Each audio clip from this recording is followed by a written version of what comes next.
So we're kind of back. Not really, but kind of. We're a little bit back. Yeah. Yeah.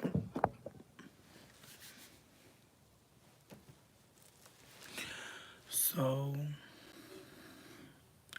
in the last live, the title was, Hey Joe. The title was like, the spell didn't work like I thought it would. And honestly, I feel like between me and you, bitch, where I went wrong with the spell was, first of all, thinking small. Sometimes when you do spell work, what you really want, you shouldn't need to do a spell to get it. You know what I mean? Like, it shouldn't take that. Some stuff, it shouldn't take a spell. Some shit is about communication and Deliana's working out. And so I feel like I did a spell for something that did not need a spell. It did not need a spell. But with that being said, because it didn't need a spell, the spell that I did, in my opinion, probably didn't affect what was happening much. But my energy put towards that really do feel silly at this point. I know I'm speaking very vaguely, but I feel like it don't even really matter because the spell didn't work like I think it did or like I wanted it to work. Or rather, I had a desire for something. I'm not trying to be vague. I had a desire to get a blessing that I had passed up. And unfortunately, the blessing and the time that it was aligning had passed. And so me trying to get that blessing back, it never worked out. And, you know, I feel like when I first was houseless and I came here, I was like, I was plotting. But now that I was like literally laid up in the bed, felt like I was about to cough myself to death, wasn't even sure if I was gonna make it. At this point, I'm like, I'm glad it didn't work out. And I didn't think I was gonna feel like that. I also like I also feel like it's really funny. I don't know. I guess it's not that funny. But I had a moment where I was thinking about like all the times I was like really mad and like just dragging the shit out of somebody. And then how like, and then I have another video where I was like, I can understand both sides. I be seeing their humanity. And I'm just like, damn, ain't that always the way? That like you really wanna, but I hate the reality that revenge is really pointless. You know, like it's really pointless. Like it feels good to plot. It feels good to think some wild shit. It do sometimes, but all that energy, you could really be pouring that back into yourself. It's really fucked up, ain't it? How like it's that simple, right? That you could really just pour that back into yourself, but you over here.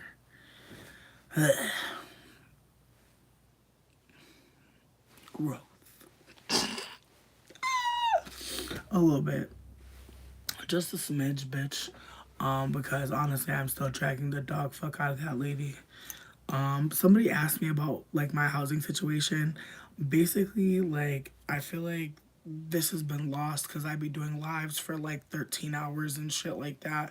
So basically, I was living in a housing situation. Like honestly, I feel like I want to bring it all the way back to when I was sleeping on the couch because this is a fucking saga, bitch. Actually, like when I really think about my origin, even in this state, kind of ridiculous. But we just gonna start off with my ex and I got into an argument. All right, we got into an argument.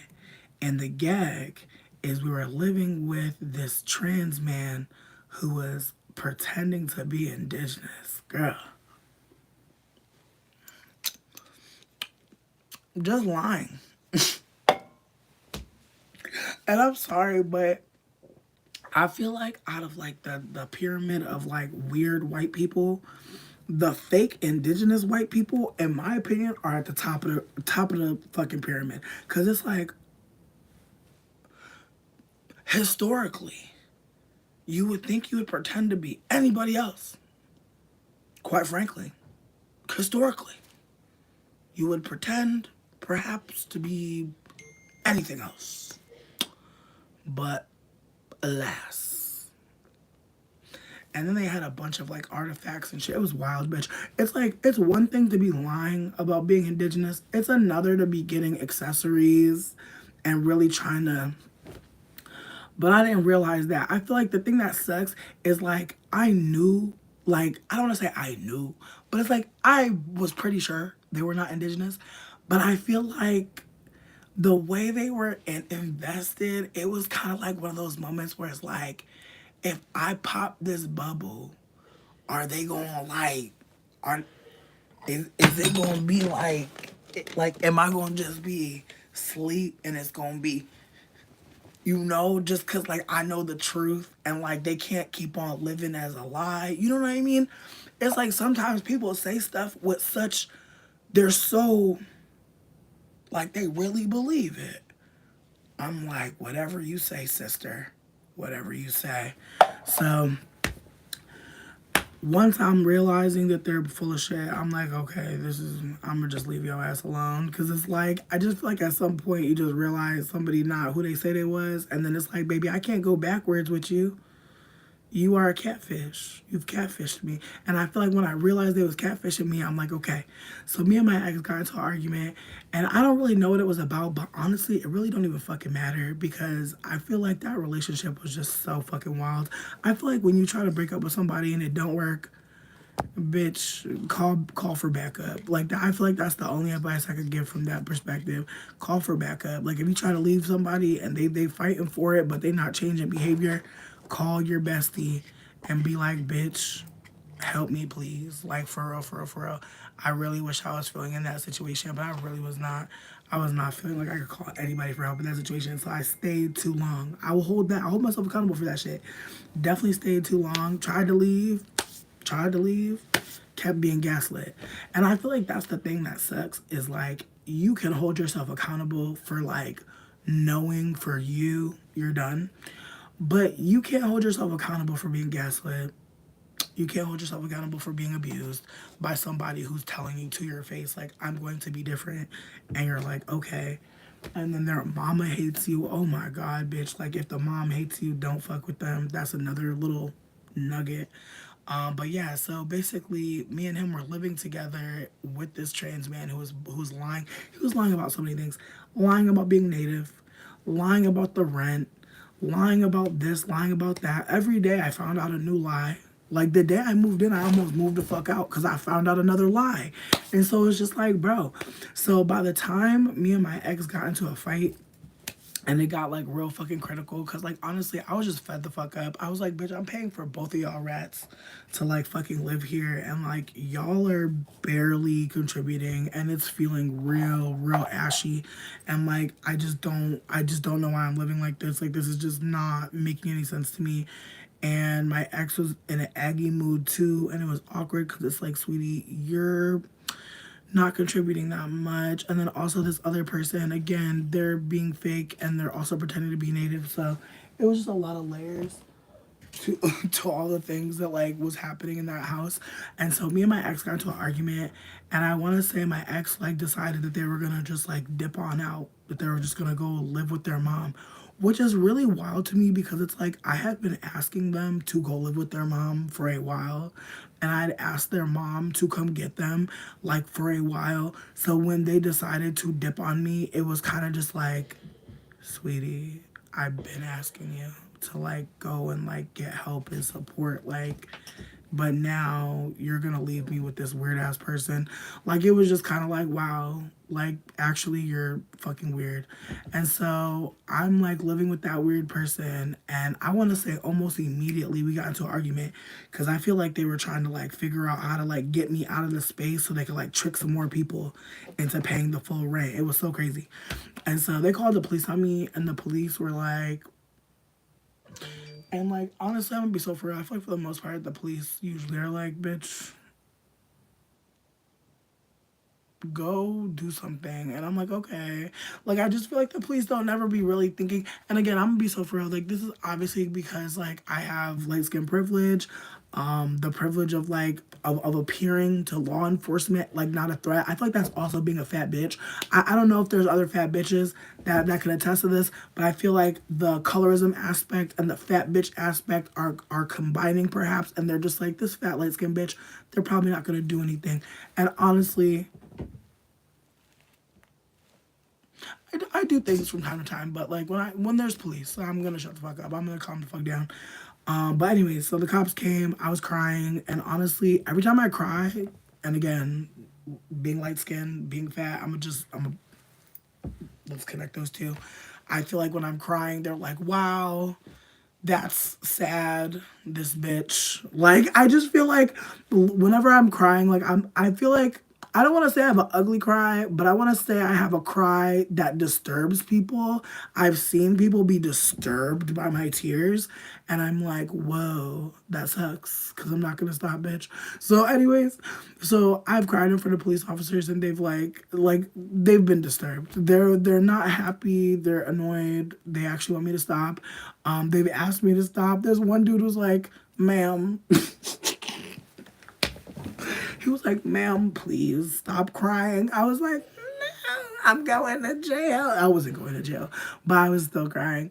And so he was like, ma'am. He was just like, he just couldn't take it. He was like, this bitch is really about to fucking like, I was just really, I was stressed. Cause I was like, bitch, it was like, I kind of knew I wasn't going to jail, but there wasn't even a little doubt. And I never been to jail. No shade to any jail girls. Like, hey, Jillianas. No games, no shade, no hate. You feel me? They just ain't got me, girl. That's it. The only difference between me and you, girl, they just ain't got me, sweetie. Only difference, sweetie. I swear I'm not trying to cast no judgment on nobody, bitch. I'm happy to be free, ho, but bitch, it's been a fucking toss up. But yeah, no, bitch, this is my bestie. I love this bitch. I'm obsessed. She love me too. Low key though, sometimes she be coming to my room just to fart on me, bitch. It's kind of crazy. Like, I do not tolerate that from any other animal. If any other animal got on me and farted on me, I would be very upset. But that bitch, she could put on me anytime. She wild for that though. Thank you. Wow, Ut's here. I appreciate you for fucking with me. Thank you for coming through. I'm honestly just talking and just like sharing my saga, my journey, like how like as a young roach I had grown and became a bigger, older roach. I did feed him shrimps one time. He did get a little bit of that motherfucking peach yogurt, high key. I spoil his ass.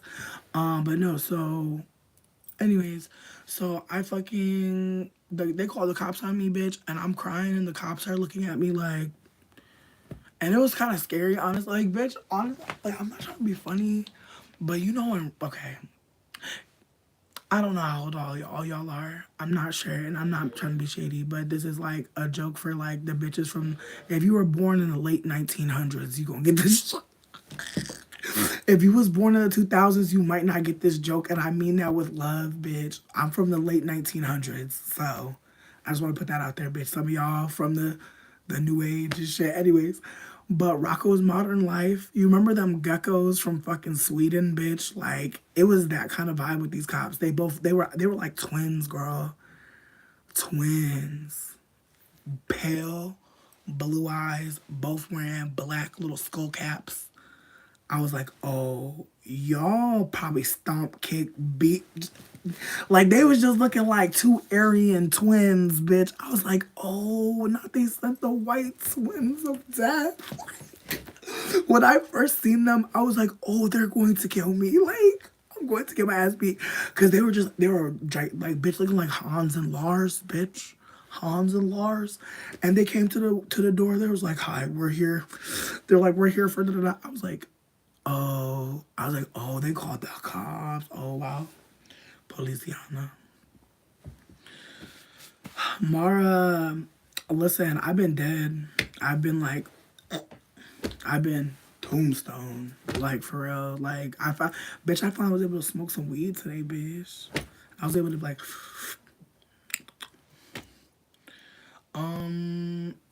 honestly, I'm just like recapping for people that are just like realizing I didn't die. For real. Like how I got to this point right here. Just trying to give backstory. Um, but yeah, so the cops come. They're not taking it too seriously. But I know for me that that's a signal that I need to get the fuck immediately out. And so my ex comes back, but it's fake. Like he comes back from visiting his mom and like literally just comes back long enough to like help me like move my stuff to this random person's house and then is like deuce and like doesn't even tell me it's deuce until I like call him and I'm like, okay, so I was like, I don't really want the PlayStation. I want the projector. Can we swap? Like, can we have a civil divorce and liquidation of assets? Cause I didn't want his PlayStation. I didn't like it. I didn't hate the PlayStation. I'm not trying to besmirch the PlayStation's name. I'm just naming that I would have preferred the projector because I personally feel like he brought the PlayStation into the relationship. The projector was a new purchase between us. So my thought process was you take back what you always had and I take the new shit. He was not feeling that. He wanted me to have the PlayStation. I hate that for me. I'm not gonna lie, I still have it. Been trying to get his information off of it. Cause my thing is this, if I ever wanna use that PlayStation and have a good time, it's like, who's Christopher? Then I gotta have that whole backstory with anybody that I know. And I don't wanna talk about this man. So anyways, backstories on backstories. So I ended up living with this man named Charles, bitch. And funny enough, Charles lives next door, but only for 10 more days, bitch. And that situation is even crazier. But me and Charles, like, we met on OkCupid, and I'm gonna be so for real with you. I was just swiping to find some gay and trans non-binary friends. I was trying to find some people in the lifestyle because I'm like, bitch, honestly, like, one thing that I've noticed about myself in my reflections is that like even though I do identify as non-binary, I have been living very binary as fuck. And like honestly, especially when it comes to dating, and these are things I didn't have language for, like I would just be like, well, I just be out here and it's like no, like the reality is like in my mind, I've always like not I don't say always, but I feel like I've like not allowed myself to believe in any other relationship outside of cis men. And I had to really sit with my reality that like when I am trying to like date or go towards cis men, I am at times like not at all like being my full self. And these are things that I'm like realizing now. So I'm Kylie. But I'm just like, damn, like there's so much of myself. There's so much performance in me talking to men. Like, and I only realized that as I'm like trying to talk to like people who are not men, people who are not cis men. And I'm like, damn, like the ways that I talk to cis men are so different. And not saying that I'm like having great combos with cis men, but like sometimes like I feel like I have to like play a game with them to talk to them. Like I don't feel like we're ever having a conversation. Like I feel like I have to appeal to their desires seemingly to be engaged with in a way that I don't feel with any other people's like, but I feel like with cis men in particular. And this is an asterisk kind of situation, but there was this video I watched that said that no one teaches men how to be men. Men learn how not to be women. And that fucked me up because it's like, damn, like what is a man then? Like what is really a man? And why are they living in the like are they trapped in a binary because like that's all that exists to them is how to not be. And like if that is the case, like if they are constantly looking at women as an indicator of how not to behave, how the fuck do you explain what's happening right now? Because we see femmes becoming more, I don't want to say independent, but I want to say less codependent. Because I think there's a difference. Like becoming an independent person is different from losing codependency. And I also think we should be looking towards like interdependence, like finding dependence on each other in ways that are like negotiable, ways that are like communicated with ease and with gentleness and curiosity. Like there's many ways I think that we can be operating. Amanda, I appreciate you for saying that I am a gay to you, and I love that you see me, and thank you. Mara, honestly, I love my voice when I'm sick, like not gonna lie. But then there's a part of me that's like, damn. Cause I'm really not about to like, do anything to enhance my voice, but like I'm not gonna lie. Like my sick voice, I'm like, I'd fuck. I'd definitely fuck. Sidebar though. Thank you though. But fucking somebody's mama asked me for a fucking tarot reading. That shit is such a high compliment. Like, bitch, your mom believes in me. Bitch, I'm gonna cry. But anyways, getting back into it, cause bitch, I've been taking this shit a lot. Like I was telling y'all, it's fucking, cause I don't remember it all off the top of my head, bitch. It's a lot of stuff. Motherwort, Shazandra Berry. Look into Shazandra Berry, bitch, and get back to me. Chase Treeberry, rose petals, and vodka. But it don't get you drunk. It's a little tincture. Yes, I did steal it from that white lady, bitch. I did. Sure did. Sure did. Absolutely. What up, kid? But yeah, but as I was saying about being queer, like I've been like I feel like I also want to say like it's mad easy for me to talk to dudes, and I feel like that's kind of like an annoying thing for me at this point. Yeah, we're just gonna give you a little 5 minutes, babe. Yeah, we just give you a little 5 minutes. I'm gonna give you a little 5 minutes because I want to see other people. But yeah, with that being said, what the fuck was my ass? Okay, so I feel like hitting on men, talking to men, bitch, everything. A lot of ginger tea, honey, tincture. You can make your own fire cider. Like, there's so many recipes out there for fire cider. I would put some in your fridge immediately. I feel like we're way past the time to be doing that, but baby, get on it. There's also a Dominican recipe called Habe. I want to say it's called Jaabe. It's very similar, but it involves onions. If you don't fuck with onions, personally, I feel like you might be the best off with like some garlic inside of some honey, and then you want to burp it. Mushrooms are good for you. Mushrooms are good for you. I feel like even the non-psychedelic ones, like the lion's mane, I hate that I'm blanking on this.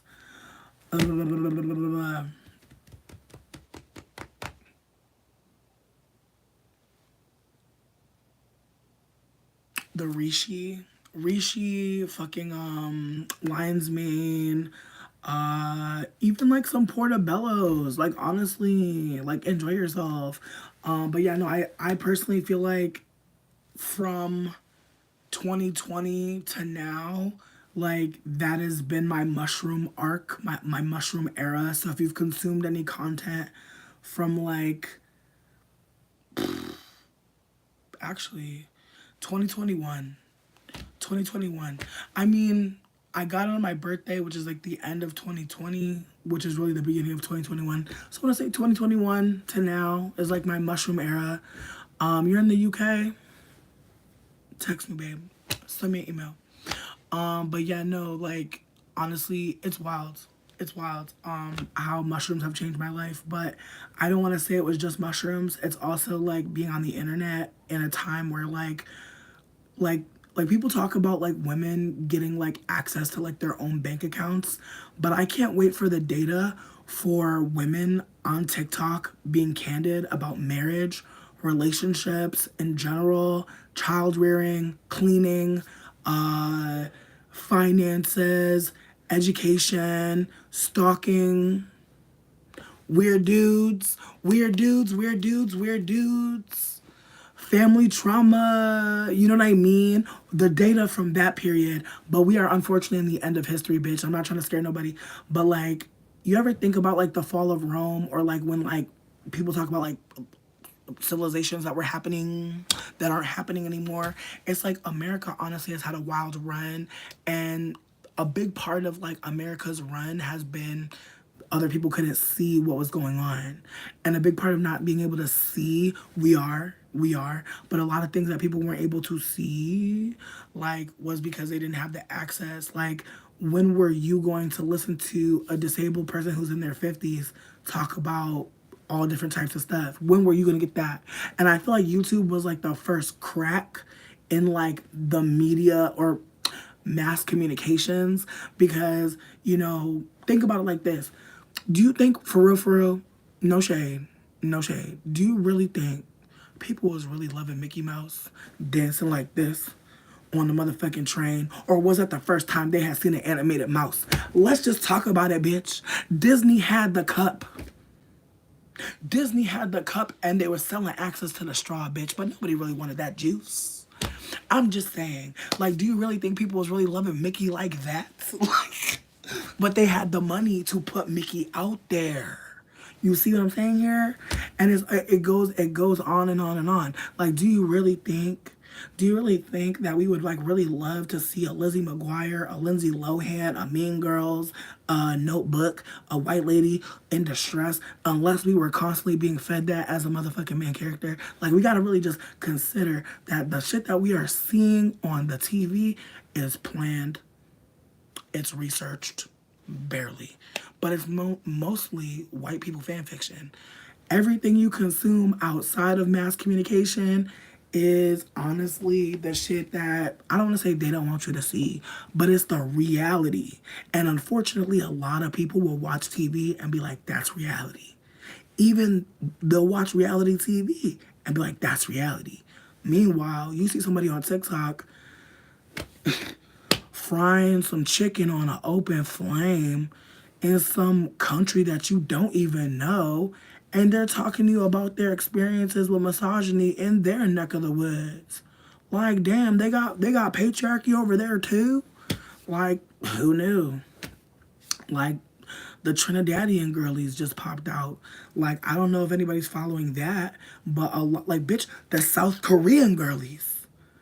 Bitch, there's a whole like revolution happening, but because it's like mostly happening in terms of like women and people who are not men, it's so quiet, but it's so loud at the same time. And it's very wild to be a part of like the oppressed group and like get excited because you're like, damn, like, I hope the colonizer's not too mad. But you know they are. And I feel like that's the double-edged sword. Is like, I'm excited. I love to see my sisters. I love to see my siblings. I love to see everybody out there. But I'm also like, damn, what's next? You feel me? Because it's like, as we are non-violently accessing all types of liberation, all types of revolution, all types of media and literature and information, the opposition is absolutely paying attention. And so I just, yes, the elders, yes, Amanda, oh, Amanda, damn, the side effects of fucking with cis men, good God. This is random as fuck and very old, but there's a podcast called Good Moms, Bad Choices. They always make me laugh. I don't know them very well, so if they're into any drama, I didn't hear about it. I don't know about it. Feel free to share if you want to. I don't know, though. I have no idea. I'm just trying to share a video. But they did an interview with one of my favorite artists, Baby Mother, aka Brittany Moore. I love. And I just got so much from it, bitch. I don't want to cry, but crying is cool. I just really, I'm so grateful.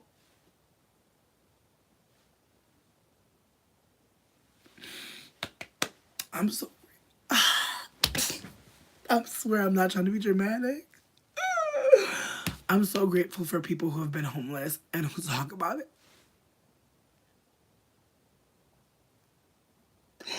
Because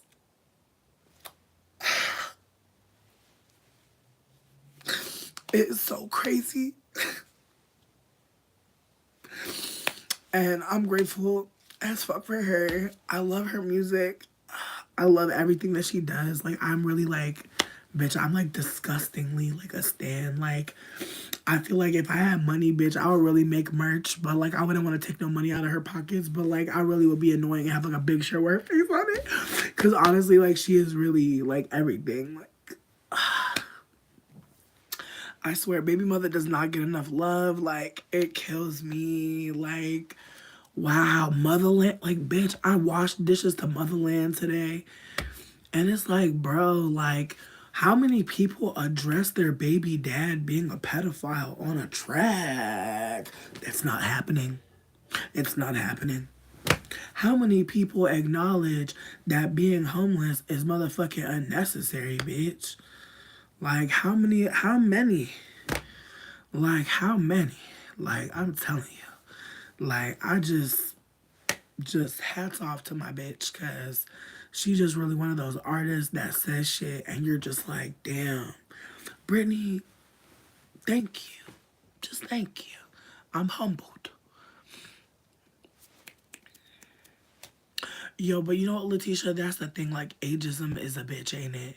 Like, we live in an ageist society that really discards women and people who do not identify as women as soon as possible. Like, as soon as they're not sexually consumable, because before a woman is a person in patriarchy, they are an item, a product, like something to take, something literally to take. And it's really fucked because I think that it contributes to the concept of losing oneself or feeling exploited. Like, that is what patriarchy sets up men and people, not even just men, like, even like under patriarchy, other women see other women as expendable, disposable, exploitable as well.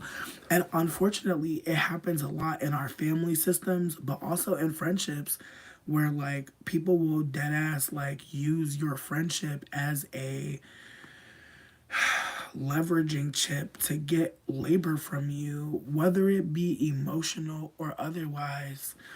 And it's frustrating because there is a line that some of us have to unfortunately go through a lot of people crossing it to realize what it is.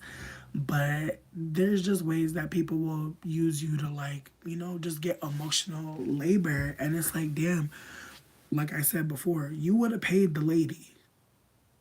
The lady would have made you pay for this session. But your friend, you should throw her at least some DoorDash money and some weed. Like, I hope you smoke your friend out before you tell them about that shitty ass man for 3 hours. Because that's the thing, like, bitch, I'm trying to be mindful myself of spending hours of another person's life talking about trash behavior. Like, that's a job. People get paid for that. So just be mindful, y'all. Like, maybe set a little timer for how long you want to talk shit about that man. Maybe get the highlights. Make a little list of the shittiest things you want to share, and just ask if it's cool. Bring a snack, bring a grazing board, a cake. However long you think you're going to be talking, bring a pizza, bring dinner and dessert and wine. Because let's be clear, you already know he sucks. Like, I feel like that's the thing that sucks about these men is, like, you already be knowing. You don't even want to really tell the story, bitch. You just want to eat your pizza and just be like, motherfucker. Baby Ethernet, hello. Sidebar, bitch, why the fuck did I listen to an old voice note? And, like, me and my friend were talking about this man. Bitch, honestly, before I came back here, I did talk to a man who's, like, low-key internet famous. And, like, I'm not trying to protect him. I don't know his new internet name. But his internet name, I'm telling. I'm telling you, see me with my telling ass fingers. He hey baby. He went by Def Not Ant, DEF, maybe two F's, NOTANT. I'm telling. And bitch, the whole time me and him were talking, baby, I don't know how it all began. I can't remember. I wish I did. I'm not trying to be shady. I don't remember. But babe, the voice note had me screaming because why the fuck in the voice note was I talking about entertaining being a stepmother? I was like, girl, when? When were we about to be a stepmom? Like, ADHD is crazy. Like, I was like, whoa. Glad that didn't happen. But no, like, this mother... Okay, first, when we started talking, it was really cute. Bitch, yes, he's a light-skinned man who's from the Latinidad. He got a little bit of... I don't think it connects. Don't drag me for that. Don't drag me for that. I don't know if he's in Atlanta now. I don't know nothing about him now, baby. This is old tea, baby. The cup is cold. The cup is cold. There's no coming out the cup. The cup is very much bone chilling. It's iced tea. It's iced tea now. Ponytail. All right. Not a goatee, but you know what I mean? Like, Road to El Dorado. Road to El Dorado.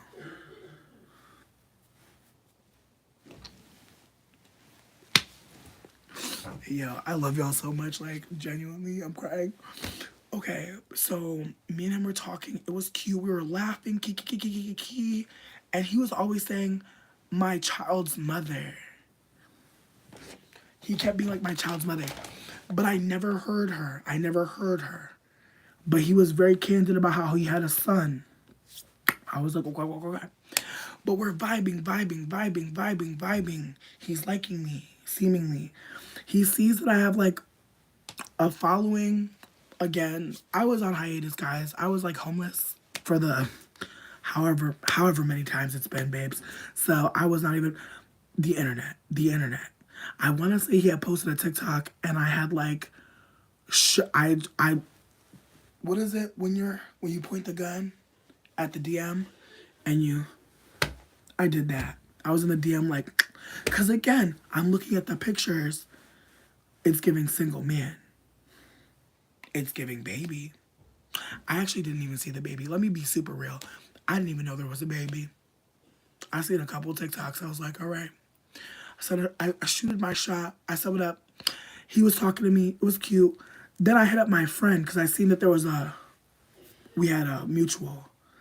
I hit up my friend, Aquarius. I said, babes, tell me about this man. She's like, bitch, he got a baby. I'm like, a baby or a baby? That's my old life. That was my old life. We not talking about my new life. In my new life, if I hear a baby, I'm good. But I was like, a baby.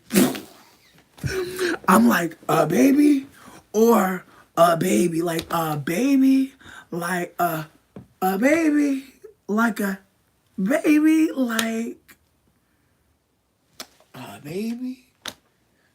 Like, anyways, so my friend was like, you got a baby? I was like, a baby. Or a baby. She's like, bitch, a baby. I was like, a baby. So then I'm like researching, and then I was like,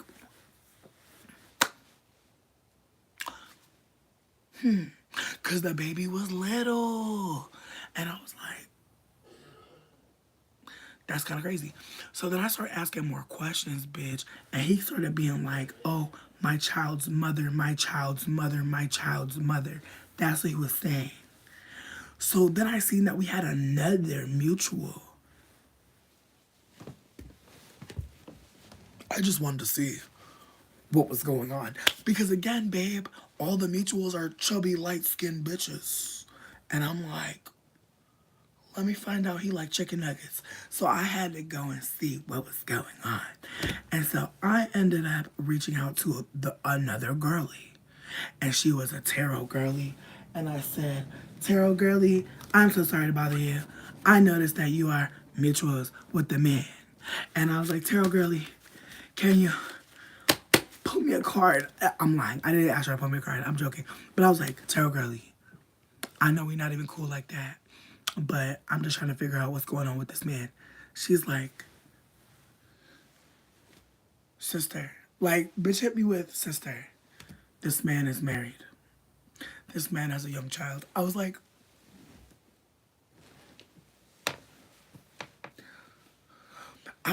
okay, but he said that he had a baby mama. Sister, it is a wife. She said, sister, it is a wife. And then low key, sister was mad at me. Cause I was like, what about the baby mom? She said, wife. I was like, oh my God, now she trying to play me like I'm trying to play with the wife. I wasn't trying to play with the wife. He playing with the wife.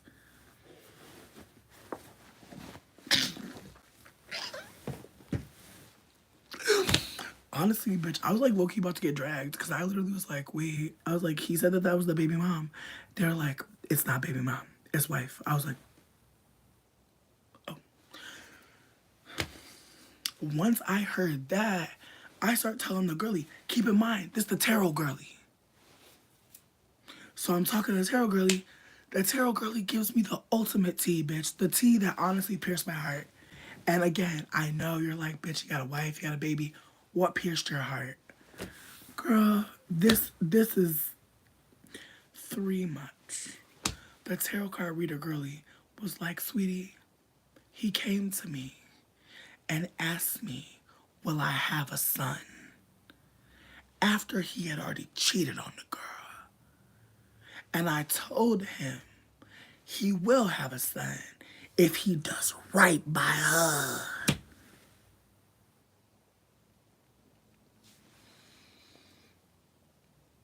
After he cheated,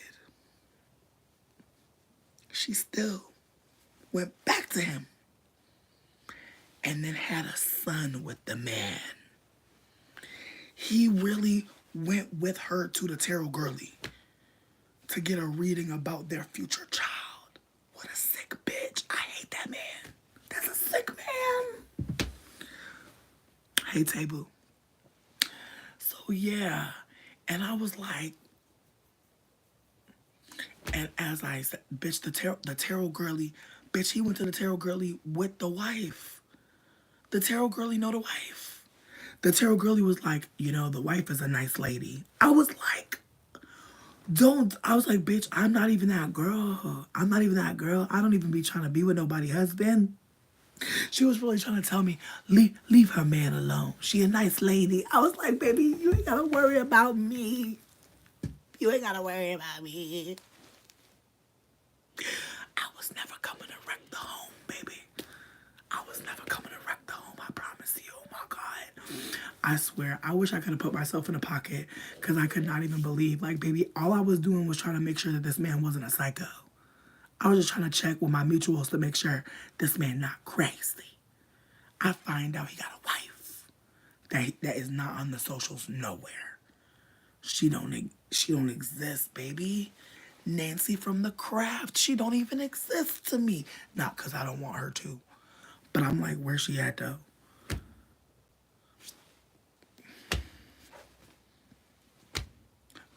Letitia. Virgo, together. And the tarot girlie looking at me like I'm shady. I'm like, tarot girlie. I mean, it do look shady. It's his baby. It's his baby. My thing is, like I said, the thing that made me the most disgusted is like, how dare you cheat on her, then repair things with her, and your desire from this tarot girlie is not like, you know, will we be great together? Will we be? You know that lady went back and told, oh, sweetie, oh, baby, I was blocked so fast, baby. I was blocked so fast. And here's the thing. I reached out to him to be like, the jig is up. I know about your wife.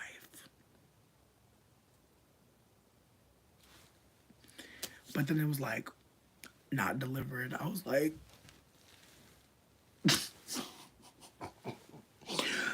but now that came to me, bitch, I pray. I pray that But no, but I also feel like it was weird because, like, I don't know, bro. I feel like, I don't know. I've been cheated on before. And in the voice note to my friend, I was like, I've had someone cheat on me. And they cheated on me with a bitch that looked literally just like me. So I didn't really feel no type of way. I was like, story checks out. I was like, me and his wife look nothing alike. That shit is weird to me. Like, he was really making it seem like, oh my God, like, he was really doing a lot. And, like, in retrospect, it's like, it was very much like an emotional cheating. Like, he was emotionally cheating with me.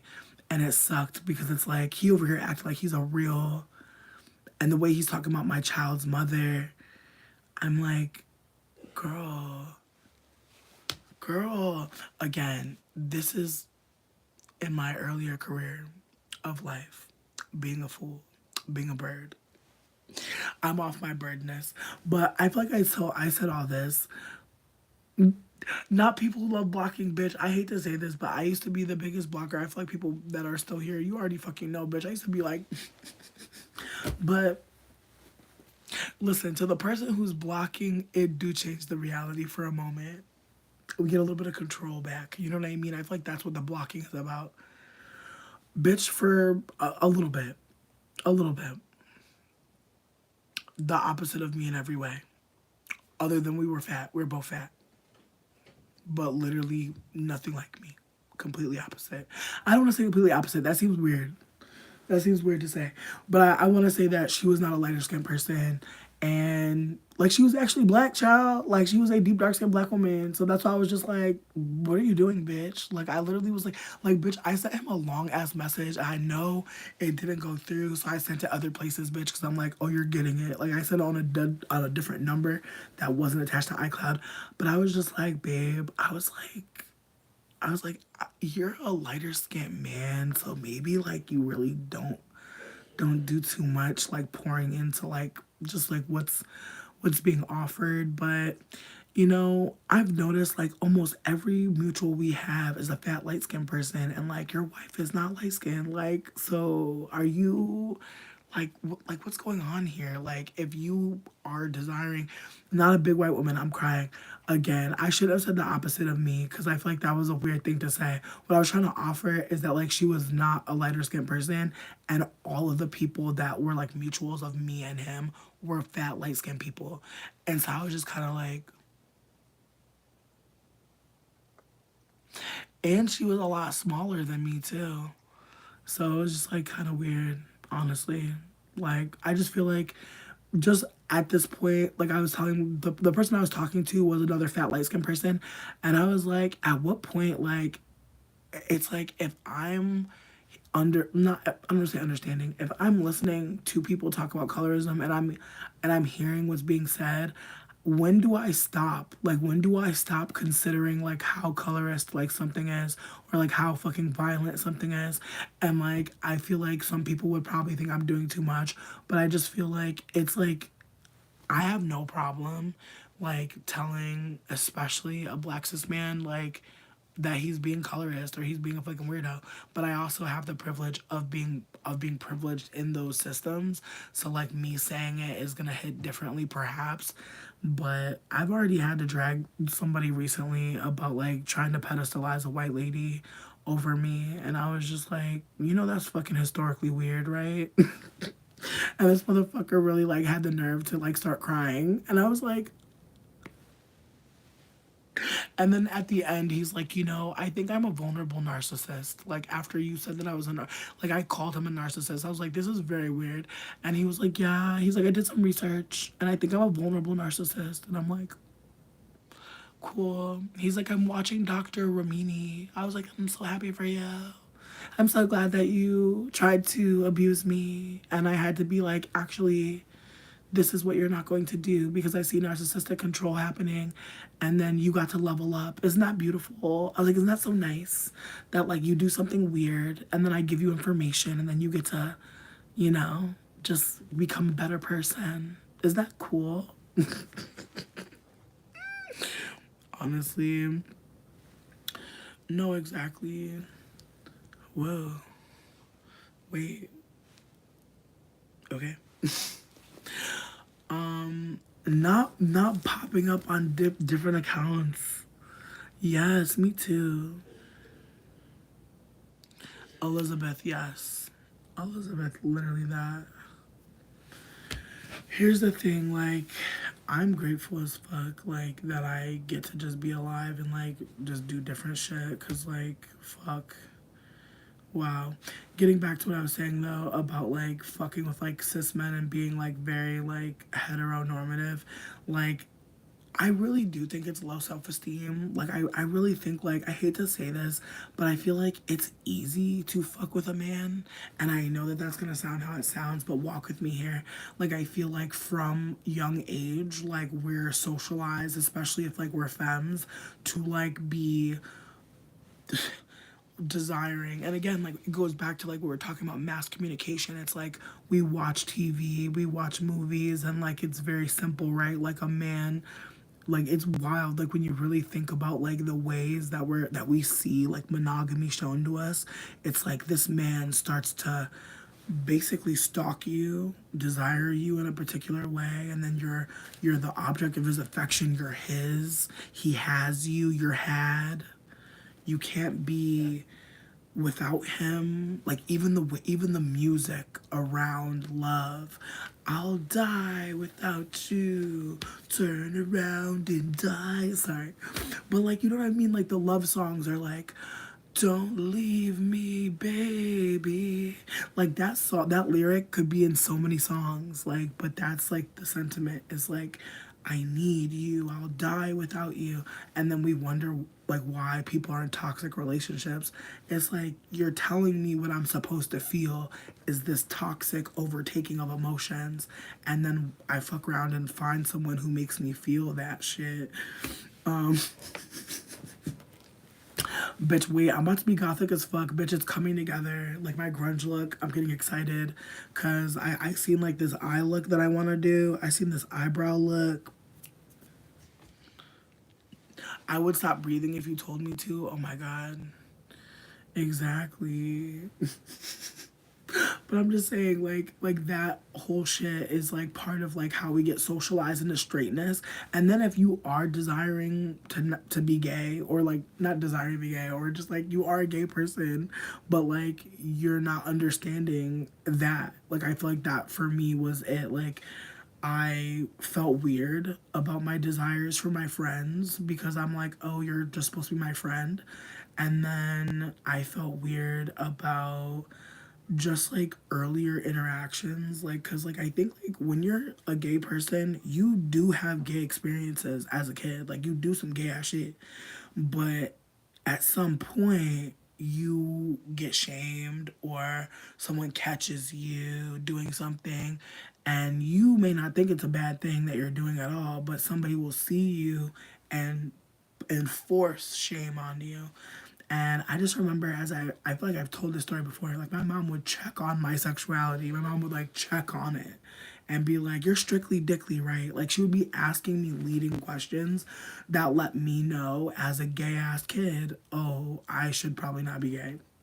And I think that like that queerness, that desire to just be, and then like someone telling you like, nah, you gotta be like this, I think does put a lot of women and people who don't identify as women in harm's way.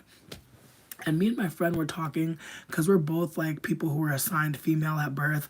And I'm trying to just give as much context as possible because I know that there's so many conversations happening around transness. And I think like sometimes we forget that there's people that don't even understand what AFAB or AMAB means.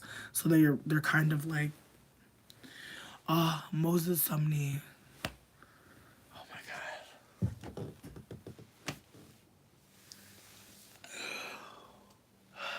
I'm sorry.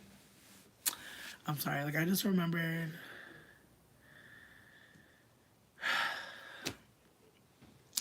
their version of Make Out in My Car.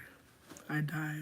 I'm obsessed. It's one of my favorite songs by them, and I know it's a cover of Sufjan Stevens' song, but I don't care. I feel like they did it better than Sufjan, and I fucking love Sufjan, but he didn't do it like Moses. And the fucking strings version of Make Out in My Car by Moses.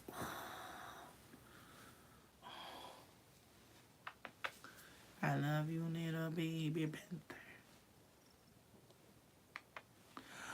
Oh, bitch, you just farted on me. That is so crazy of you. I know you felt safe as hell. I know you felt safe as hell. I'm glad, but then, yeah, you gonna have to, yeah, go ahead, cause damn, you know you can't be giving cats too much dairy, bitch. But like I was saying, earlier though, like I, me dating my ex, like me getting in that relationship with him, like me for the first time trying to dump somebody, bro. I've never broken up with anybody, bitch. I am not good at that.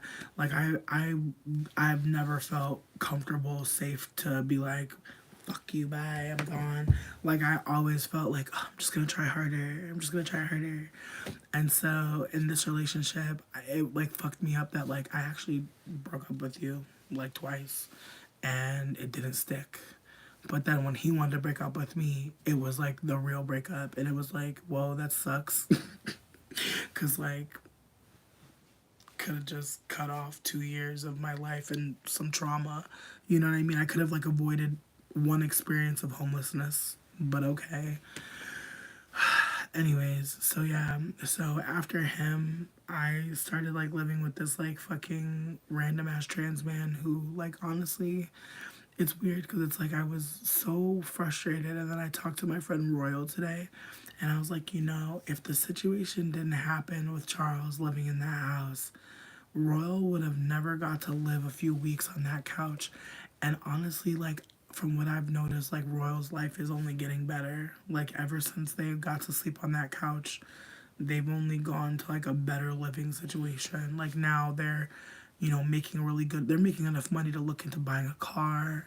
Like me and them are talking about getting an RV and going on the road. I know that sounds crazy. Don't worry, bitch. Like it wouldn't be like out of the state. Don't worry. But yeah, like I mean, if we did leave the state, we'd still be in green pastures. Just know that. But yeah, they've just like been someone that like actually is like a real friend, like to me.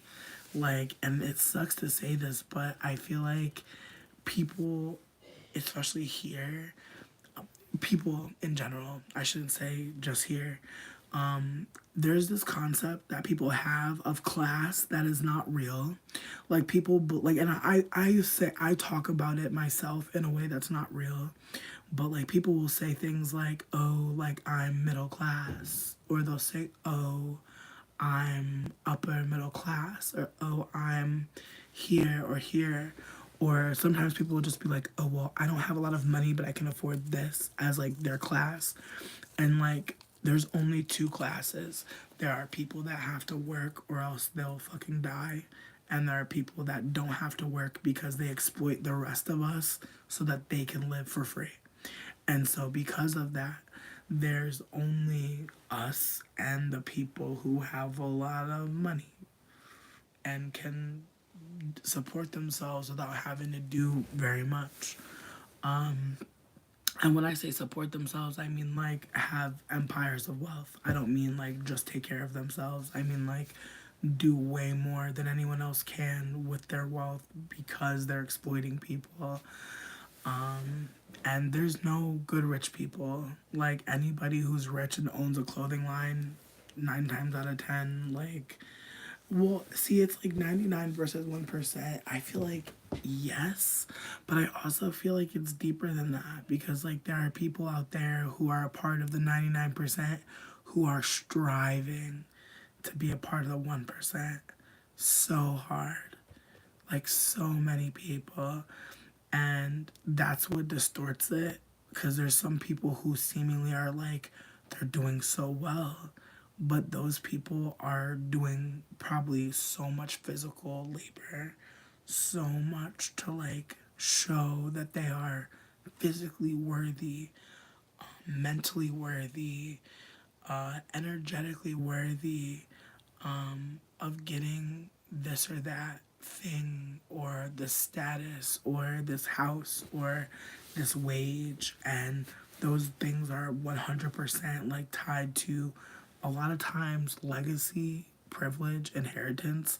And so if you're born in a certain situation, 9 times out of 10, you're going to die close to that situation. And it's not to say that anyone shouldn't be striving for success. No one's saying that. Do what you want to do. What I'm trying to offer is that, like, you're not better than anyone because you are achieving a certain amount of money per month or per year or salary or whatever. Like, you are in the same exact boat as the person that is, like, on the corner, dead ass. Like, you and them both have only so much time, on this earth. No one knows how much. I feel like that's the shittiest part about all of this is like we don't even know how long we got, and motherfuckers are talking about 4-year plans, talking about 401k, retirement. Meanwhile, every millennial I know is like, I hope my mom will let me live with her for the year. Like, I hope my grandma will let me crash at her house for a little bit. And it's so fucked because it's like the people that we're trying to rely on are people that had the access to get what they needed. But this also leads me to bring this up. There's an app called Regrid, Regrid. I'm not trying to be wild, but I think I'm gonna document trying to squat because, like, I feel like it's gonna probably be necessary. I feel like I'm probably not the only person who's gonna try to, like, break into a house and live in that bitch. And if it's cute enough, I may try to motherfucking actually like make it my own. Who knows? Probably fucking not, if I'm being super real. I don't have any desires to pay any more rent. I know that probably sounds crazy to a lot of y'all. That's fine. I'll be the crazy one. I'll be the crazy one. I don't mind. I will be the crazy ancestor who is like, you know what, guys, let's stop paying rent because real talk, it's not making no sense. I don't know about y'all. It's not making no sense. The rent is really not making no motherfucking sense. So we gonna have to start squatting. With that being said, the app Regrid, it shows you who owns the property and it shows you when it sold last. And it's really important that you know that information because someone may ask you something and you may be able to lie and avoid going to jail for even being around their fucking shit.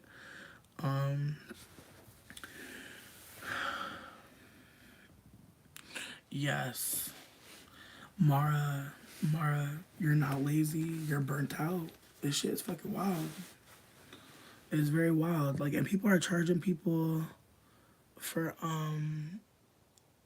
to fucking park. Like, I seen this person talking about their rental place is charging people $200 per car to have a parking spot in a lot.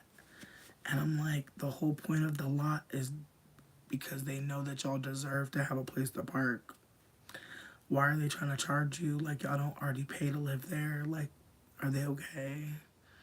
I've never heard of them of a building just randomly charging you $200 to park your car where it's been parked the whole time.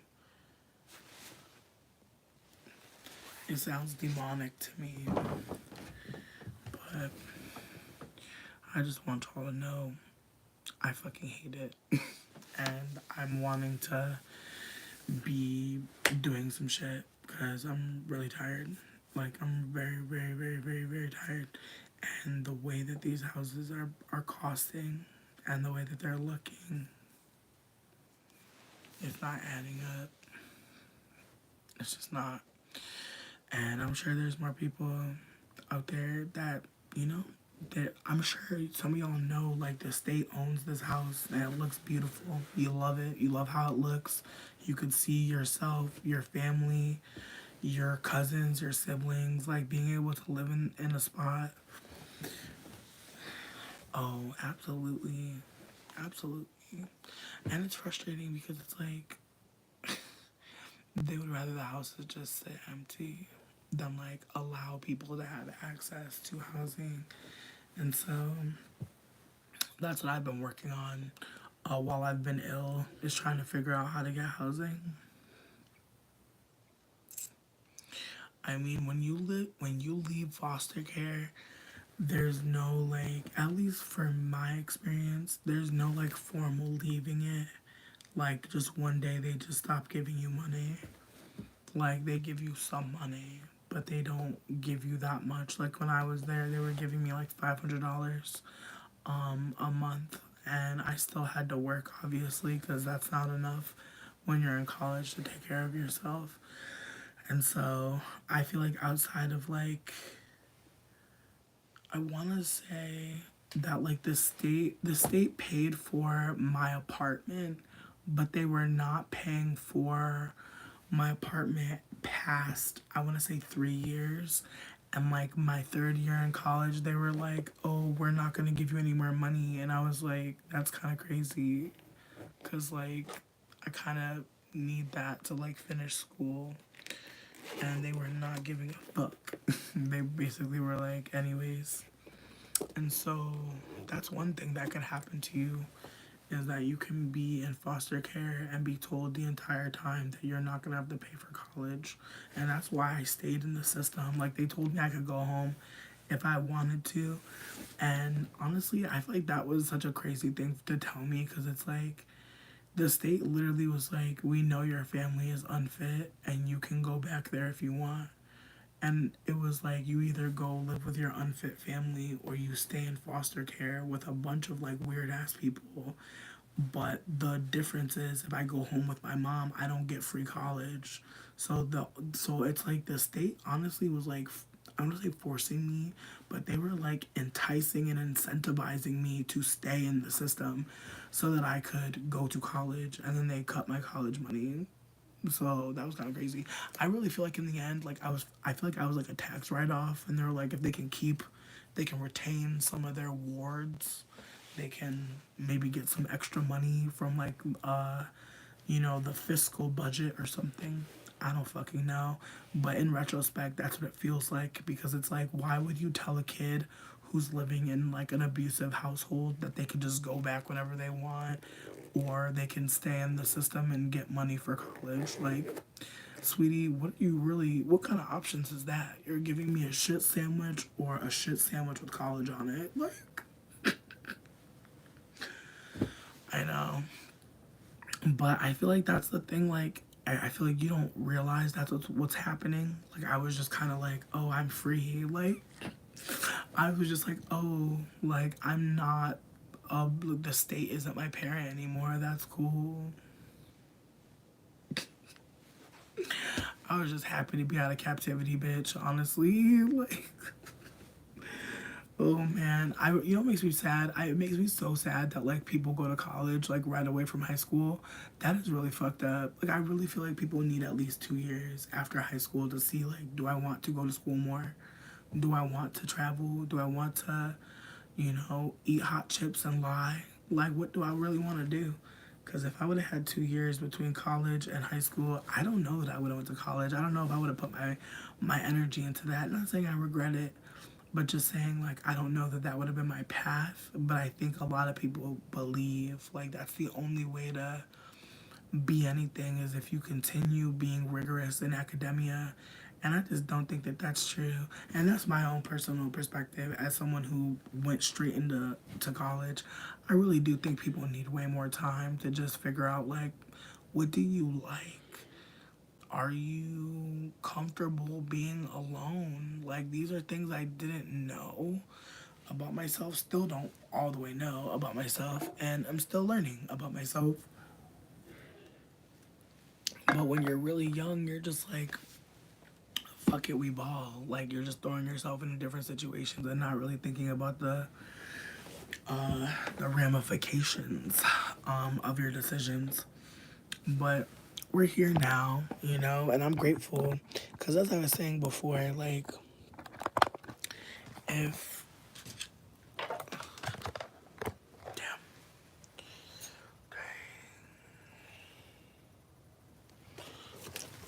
I feel like this is the best we got right now.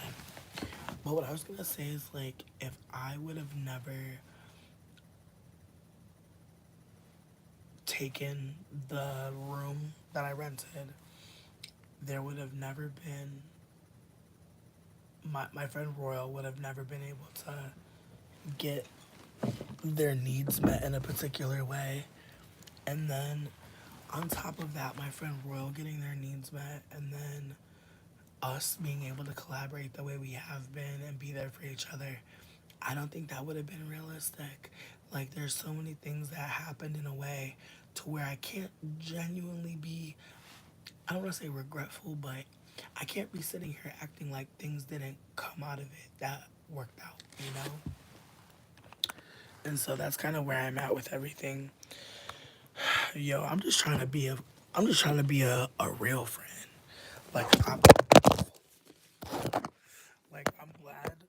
I'm glad that I get to be a friend to anybody. Honestly, like it's really exciting to be trusted and be appreciated. Like I'm just grateful to be able to experience that because I don't think I was a very good friend for a long time because I really didn't know how to be a friend. I feel like it's a very learned thing, and not all of us get the chance or the opportunity to learn how to be a friend. So I'm grateful I get to learn. But yeah, no, like my friend Royal, they would have never been able to sleep on that couch if those people didn't live next door. There would have been no couch to sleep on.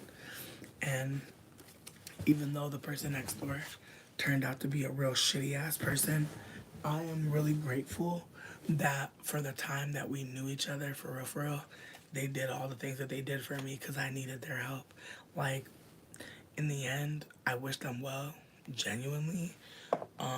But I also know for myself,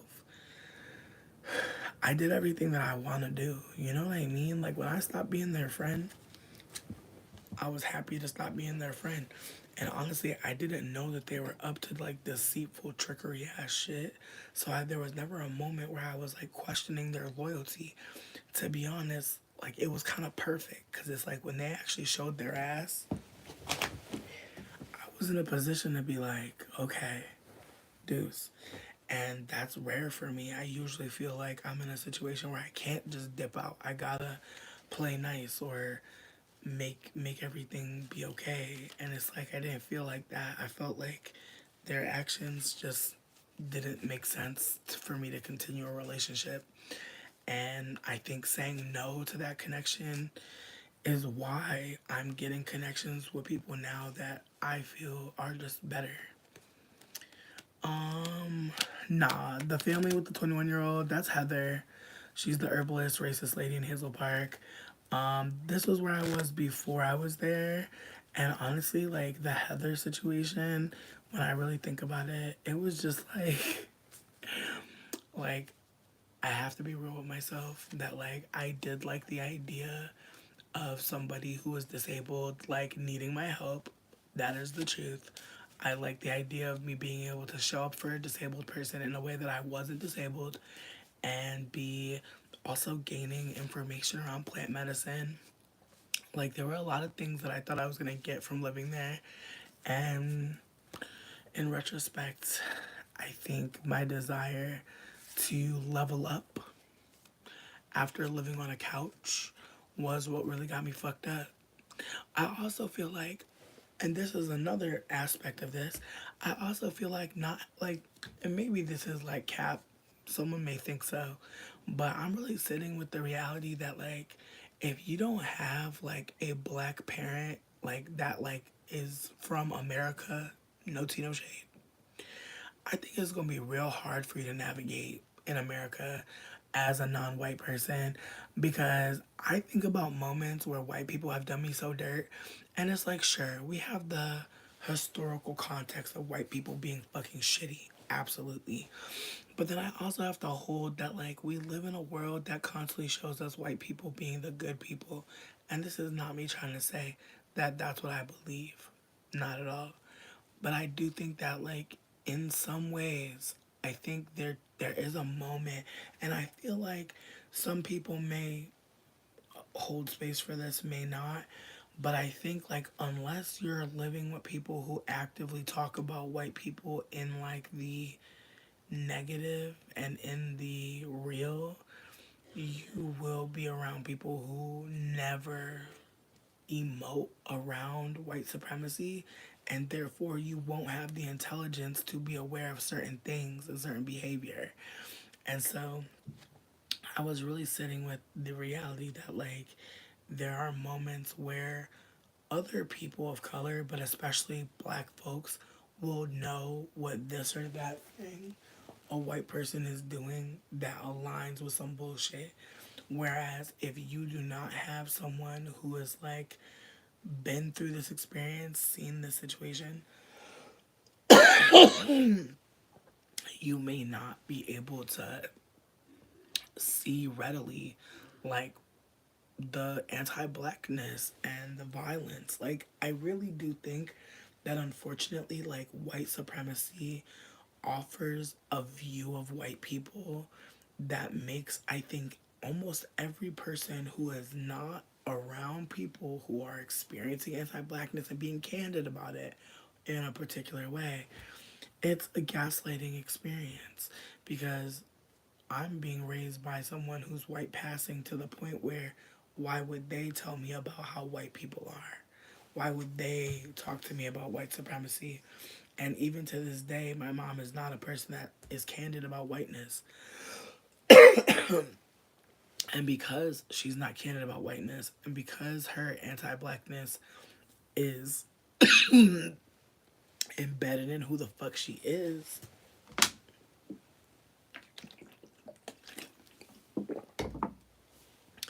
I was never going to get information that was vital to me. Not to mention the politics around dealing with white people and how like if you fuck with like white people in any capacity at any point, it just becomes known that you fuck with white people. And like even that as a politic, like be bitch. Like being in proximity with white people, being in community with white people, those are things that can like make or break you having community outside of white people. And this is not to say that anybody owes anybody community. That's not what I'm trying to offer. What I am trying to offer is that there is a way that people are not how am I trying to say this? 'Cause I'm not trying to be like that weird ass lady today who was talking about black people don't be supporting on TikTok. That was awkward. But what I'm trying to offer is like there's there's a way I think that like whiteness gets to exist as like a neutral in a way again, and I'm saying this as a mixed person who, and I feel like that's another part of me naming myself as a mixed person because I feel like I have genuinely like thought of white people who are alive now as potentially able to not be anti-black. Not now do I think that, but there was a time where I thought maybe white people are capable of unlearning to a certain degree. At this point, I don't think that. I think that white people need to actively be listening to deep dark skinned black people and deep dark skin disabled people, deep dark skin trans people, like the people who are disabled, trans, femme, non-binary, like the people that are the most marginalized need to be heard and instructing us on how to be operating. And unfortunately, we live in a world where the least marginalized is in power and has no desire to listen to the most marginalized. And so all of us in the middle, all of us non deep dark skinned people, all of us non uh, black people, all of us non white people who are again in the middle of the oppression that is occurring towards deep dark skinned people, we are the support. We are the people that should be dismantling in obvious ways, but also in ways where we're clearly listening and bringing the intelligence to the white people, to the people who are trying to gatekeep power around a few light skinned people. Like it's very strategic. Like honestly, I had a conversation with a conversation. I'm sorry, I don't know what the fuck. I had a conversation with this white person about Kamala Harris. It was funny as fuck because they brought up Kamala and I was like, I hate Kamala. And they're like, why? I'm like, because Kamala is literally like the worst kind of like light skinned person. Like they're a light skinned person who has mixed ancestry, but they're able to claim blackness and they use that shit to fucking kill black people. And I was like, that is why. I was like, not that is why, but like they're part of why like light skinned people are untrustworthy because we'll literally stand next to somebody white and be like, we're the diversity hire. And we will do nothing but pander and be standing next to those white people and be acting like something is happening when nothing is happening. But us being there makes it seem like something is happening. Someone is winning. Some historical wrong is being righted, and it's not. Like Kamala Harris is literally a lighter skinned Barack Obama, a reminder that this country is still racist and can be distracted by literally anything. It's very much the epitome of like putting a shiny toy next to the president and being like, look at that thing right there. It's dehumanizing, but in my honest opinion, there is a reason why the Beyoncés, the Kamalas, there's so many mixed people, bitch. The AOCs, like mixed people are out here doing the white people bidding. And so I'll hold space for like people being like, if someone sees you around a lot of white people as a person of color, people being leery, that's why. Because for all they know, you're just light skinned white. And that's why I don't like Kamala, because she's light skinned white. Like she literally is a white person. And even her niece, the white passing one, that should be having me dead. Like at the end of the day, I just feel like some people, they clearly are non-black, but the one drop rule is being utilized every day. I'm not saying it's right. It's really not. But Kamala is a special case, just like Colin Powell, just like Barack Obama, is levels to mixed people and white people collusion. And I know that me talking about it is maybe meta because again, I have been around white people a lot and I have absolutely been from my own experiences on the wrong side of shit because I was listening to white people and I was deferring to white people and I was holding space for what white people had to say in a particular way. And I feel like had I not unlearned, asterisk, unlearning, if I'm not unlearning that shit, like, what am I doing? And I try to hold that, like, there's no safety. It doesn't exist. Here's my thing. I know people read Beyonce as black, and I was really trying to sit with, like, you know, the reality that there are light skinned black people. But and that's a big but. There's a difference between a lighter skinned black person and a mixed person. And I think that, like, it's very hard, I think, for people to hold that in this moment now because so many mixed people have pushed the window. And so I do think that, like, having this combo in this moment, it can go a lot of ways. But I do think that, like, again, just because mixed people don't name that they're mixed, it doesn't change that, like, we are mixed people, especially if you can see our ancestry. Like, Beyonce's ancestry is very obvious.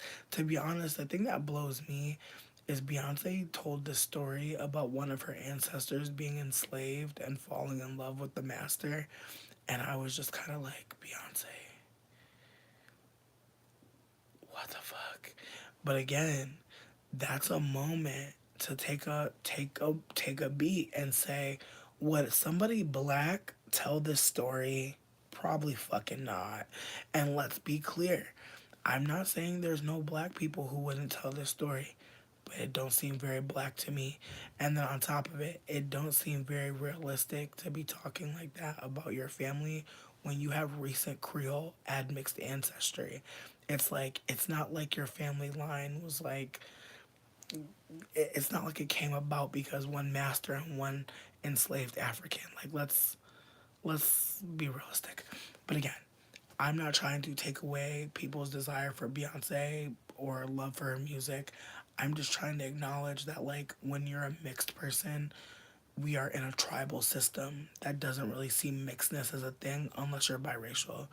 There's a lot of conversation around biracial people as the mixed people.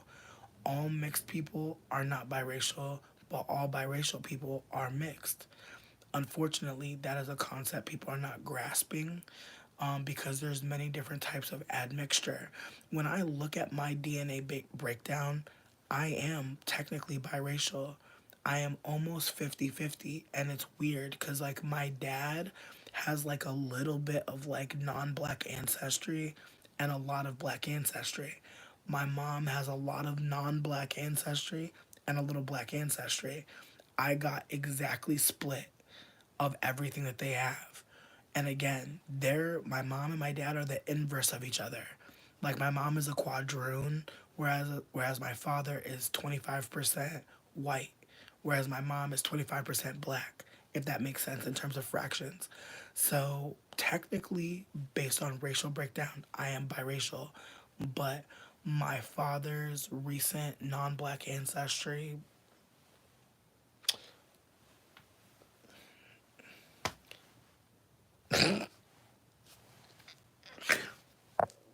I'm grateful.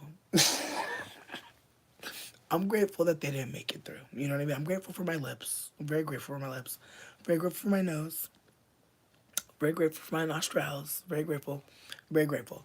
But with that being said, based on the breakdown of my DNA, I'm like not even a biracial. I'm like a 60-40 bitch, high key.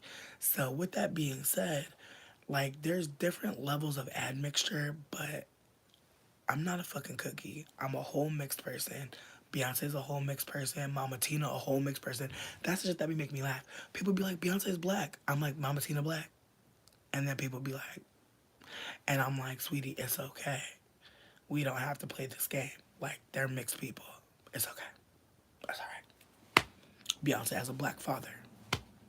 Creoles can be darker skinned. Creole's not a race. Creole is mixedness. It's admixture though. So if people are talking about they mixed Creole with Negro, they mixed mixedness with blackness. And that's the thing. My mom is also mixed and has black ancestry. That is why I look like this. If my mom had no black ancestry, I probably wouldn't look like this. I am aware that some people do not see me as mixed. That is fine. But I know I am mixed. So, what do we do now? And again, I'm not trying to take up too much space with being mixed. I'm just trying to acknowledge that admixture is a broader spectrum. Just like we know Mariah Carey is mixed, and we know Rashida Jones is mixed, and we know Alicia Keys is mixed. We, I don't want to say we, I just feel like Beyonce codes herself as black. Like if she was coding herself as Creole, we would know. You feel me? And I mean no shade when I say this. I'm just saying if Creole was its own thing and she was existing in that world, we would see it, would we not? And I just feel like her embracing of contemporary black American culture and not really acknowledging Creole outside of a lyric, I think it's a choice. But I want to also hold that like I have been doing some digging. I feel like Beyonce be on the docket every time we go live, and I promise you I did not plan this. But there was like this post recently, and I swear once I finish with this, I won't talk about Beyonce anymore. But there was a post where Mama Tina was dragging black people because some white woman asked if Beyonce's been bleaching or something. It was very weird. Between me and you, I was very surprised at Mama Tina and what she said because it just reminded me of my own white passing mom. Like I remember like telling my mom something. Like I remember like somebody was like saying something to me online I cannot remember what it was about, but I really think it was just like people just being like, "You're a fat bitch, shut up." You know what I mean? Nothing too deep, but just hurting my feelings. And I remember my mom just like making like comments that, in retrospect, I was like, "Ooh, this was like really anti-black." But again, I wouldn't realize that on my own. I had to listen to deep dark skinned people, and I had to hear experiences where other people who were mixed, who were white passing, who were white, had said things that were just off as fuck. But again, how would I know that? I wouldn't know that. I would be needing to listen. And so after listening and just seeing certain situations unfold, I started to just acknowledge for myself just ways that I had also had colorist conversations or colorist understandings, or even from my own mom, like just saying things that in retrospect, I'm like, what the fuck? Like, that's really fucking anti black and colorist. But again, until you listen to people who are marginalized, you really won't see like how fucked up you are and complicit you are. It's kind of like if you're not disabled, like unless you're listening to disabled people, you really won't know. And I feel like even saying no is not the right word, but you won't be aware of like how you're part of it. And I definitely remember like hearing about colorism and thinking like, oh no, like I hope I'm not being colorist. I hope I'm not who they're talking about. And then the shifting to now where I'm like, I am colorist. And like, I'm going to be unlearning colorism forever. And I'm going to be listening forever. And I'm going to probably fuck up. And so I got to have grace for the person who's going to check me if they even bother to like, use their energy that way. Like there's so many layers to like how I want to operate now that I'm listening. And bringing it back to Mama Tina, her rant was very anti-black and very weird, considering like it was a white person that had made her angry, but she was like somehow like tying it into like black women or like black people, like speculating on her race. And this is why I'm bringing this up, because it's like us mixed people be gaslighting in this way that's like very bizarre. And I genuinely do think that like the conversation around Beyonce bleaching and the convo around Beyonce being black, it's really a big psychological operation at this point. And like I've been reading this thread, like I wanna be real with you, bitch. I love Lipstick Alley, even though I do not appreciate all of the things in the thread about me. I do not appreciate them all. I feel like some stuff there's some constructive criticism from time to time for sure. But I will say that for the most part, as I said before, it's mostly like Black Reddit, like where it's mostly like Black women, and so that's why I like it. There's some red flags there, like in terms of like there's a lot of homophobia, a lot of transphobia, a lot of fat phobia. It's really not a space where it's all unproblematic. There's definitely some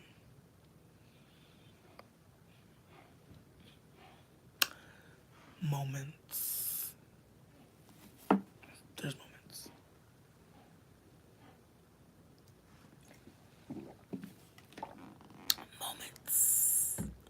but I love it.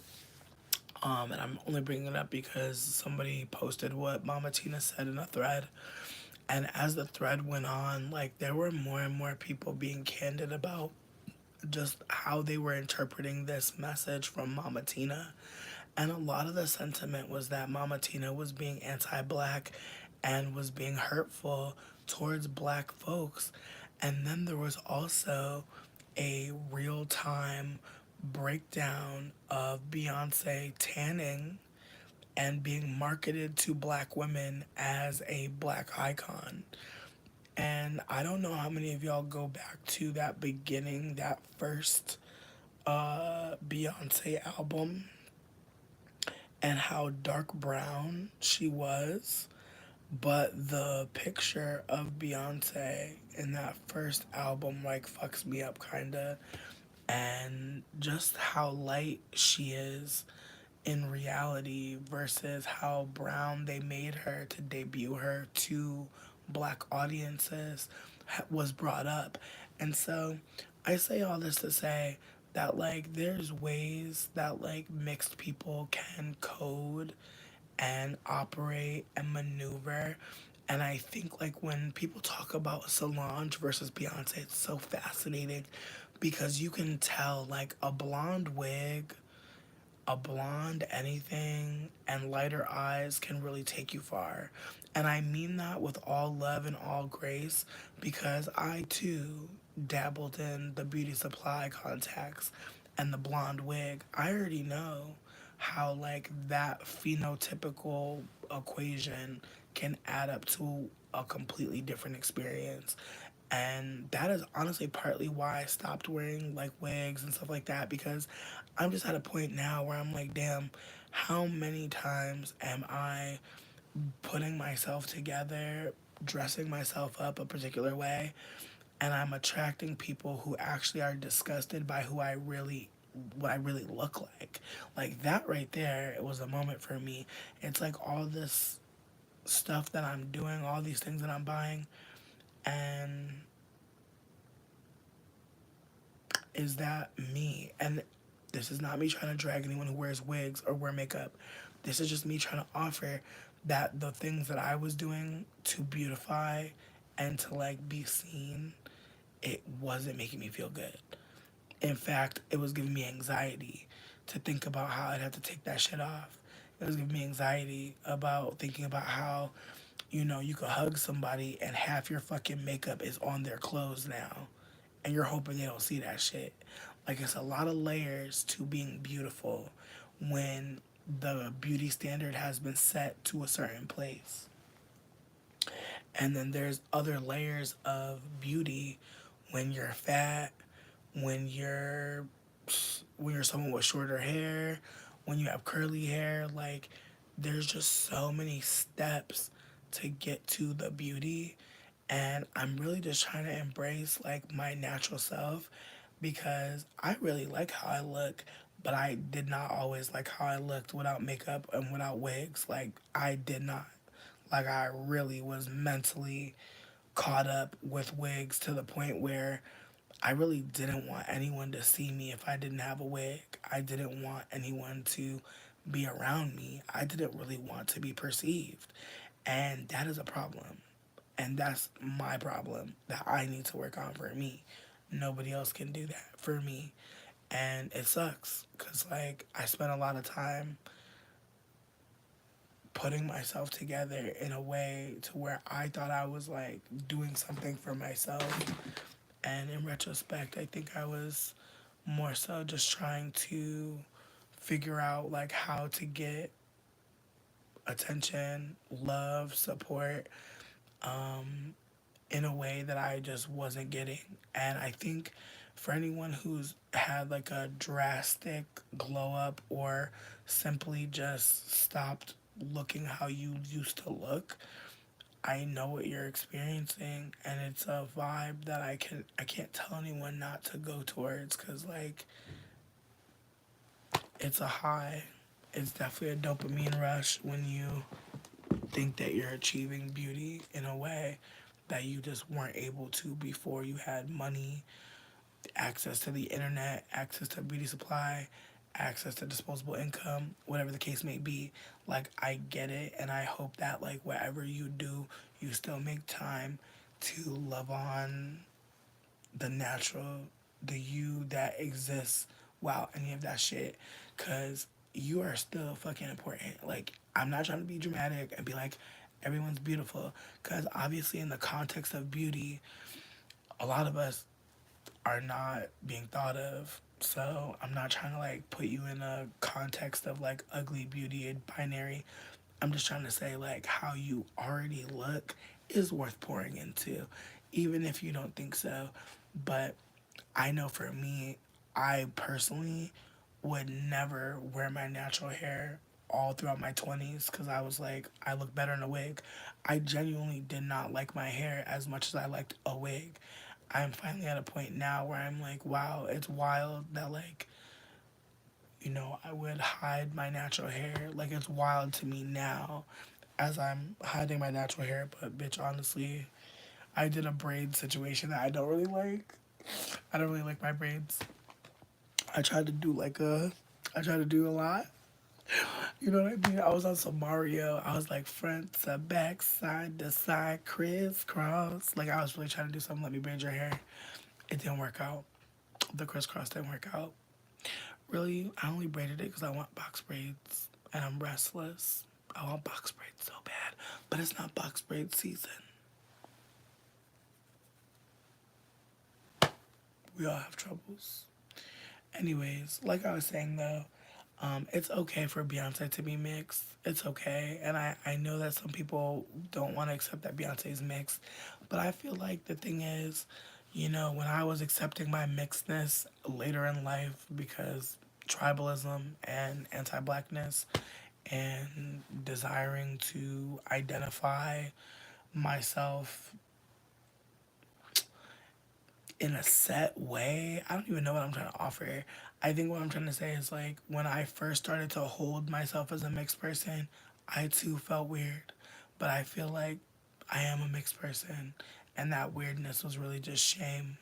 So I think that that's really what it is. It's like some people don't want to sit with that shame, don't want to sit with that embarrassment, don't want to sit with like the reality that like they're mixed. Because unfortunately, like I said, the concept of mixedness doesn't exist in America. It only exists in the context of biracial, and even that is limited because they're always talking about a black and a white biracial. Because again, we live in a tribalist system where it's white versus black. Everybody else don't exist.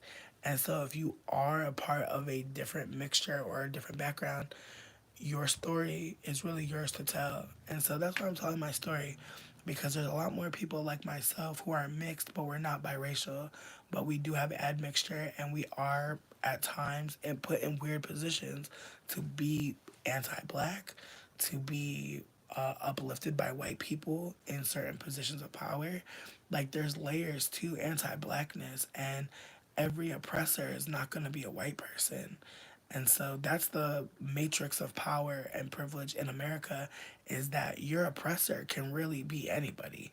But a lot of times it's a white person and a light skinned person. And people are not unpacking that fast enough. Like, we will talk about white supremacy all day. We will not talk about how us light skinned people are operating right behind the white people or right up under them. And that conversation has to be brought up at some point, and it's being brought up, but it's being brought up by people who are marginalized and are harmed by colorism. And so the conversation that they're having, it's not making it to certain rooms. And that's one thing I want to leave y'all with because I'm about to dip the fuck out and go to sleep because I'm fucking dead. But I had to come through and talk today. If you are in a room with someone whose voice is not being heard outside of you and them, if you're gathering intelligence and it's not even maybe intentional, but if you're getting information from someone who's marginalized in a way you are not, it is up to you to carry that message. Like, you are the fucking messenger now.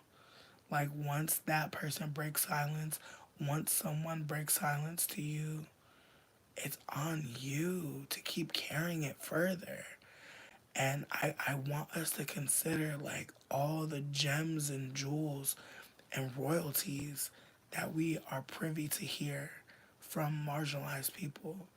Think about how loud TikTok is. It is full of black people who are talking about experiences with anti blackness that are imperative that you're not finding in a book.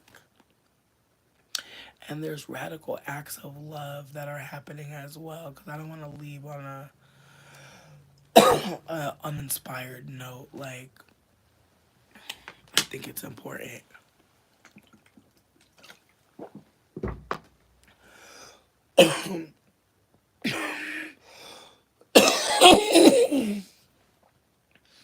I think is important in many ways. Oh, fuck, I've been good this whole time. Oh